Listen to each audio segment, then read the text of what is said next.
अभी हम मंदिर दर्शन करके आ गए हैं, तो काफ़ी चीज़ें अपडेट हो रखे हैं जो कि हम पिछले साल आए थे तब।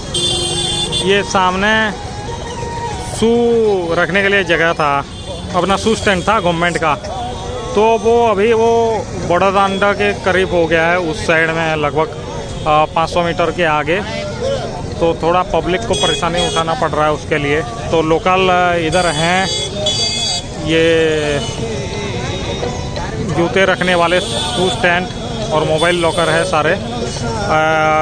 जूता का है 10 रुपये और मोबाइल का है 20 रुपये पर पर्सन, और बच्चों का इंक्लूड नहीं है इसमें। और अगर आप सैटरडे और संडे को आने का प्लानिंग कर रहे हैं तो थोड़ा आपके लिए मुश्किल होने वाला है, क्योंकि सैटरडे संडे को ये देख रहे हो काफ़ी भीड़ है यहाँ पे, बहुत ही ज़्यादा भीड़ है।